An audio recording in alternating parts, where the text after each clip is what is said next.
So I'm just going to continue on from the last video. So I'm at this point where I'm talking about this particular point. Yep, so she just looks at the camera, and then there's a voiceover saying don't trust her. And then it just automatically leads into running through the forests. I'm going to mute it and then you can see it.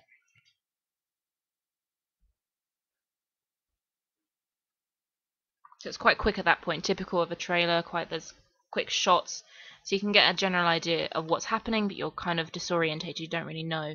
And then running through the woods, you can see it's actually someone holding the camera, so as if it's from their point of view.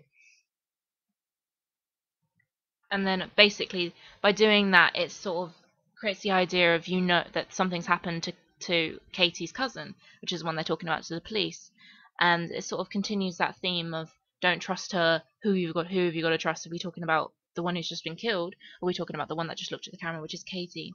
And it goes into another black screen to sort of continue the theme of like darkness, to bring forth that idea of just mystery, and it's typical for trailers to do that. And I chose to do that as well because I thought it would work. And then there's this particular scene where she's actually watching watching Amy from behind a tree,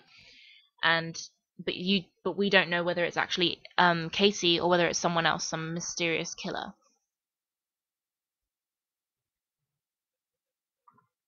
And then there's this part where you see her get hit, so it's kind of, we do know that something's happened. This is meant to be from Amy's point of view. Amy is the cousin, so it's from her point of view. You can see the disorientation, the sort of shakiness of the trees. It's in slow motion, and then it ends on a dark sort of silhouetted figure. I unintentionally did this, but it's actually worked quite well because it sort of creates this idea of someone watching you. There's someone there. You can't see who it is, can't tell if it's a mysterious killer or if it is Katie. And it actually works in that sense. And then it leads into darkness, and then it leads back into Casey sat there, back like in a slow motion, looking at the camera. And by doing this, it's actually not in slow motion, but by doing this, it further enhances the idea that it's actually Casey who is the killer, because it's from between the scene of her looking at the camera and her looking at the camera again. It's this whole scene where Amy gets killed, and so it does create the idea that it actually is Katie that's killed her. So it's not leading the audience into too much mystery, but if the audience were to look properly into it, they'd understand that it actually is Katie that's the killer.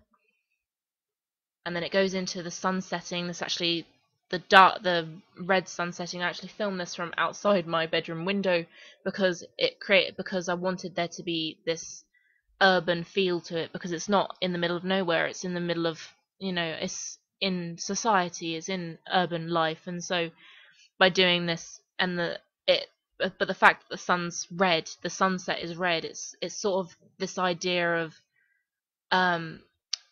when there's this typical saying, it's like shepherd's warning, sunsetting in the evening, it's shepherd's warning. And so by doing that, it's kind of creating this idea of death and anger and some deep passion that's created, some passion for hate, and so I did that on purpose, and I set it into darkness, but to create this idea. And then it goes into the title, and fades to black, it fades to red, so to do that on purpose, to create this idea of death, and from white to red, so innocence to anger, to passion, to death. And then automatically I lead it into disequilibrium, because I wanted to create this idea of you don't know what's going to happen next. I wanted there to be a cliffhanger.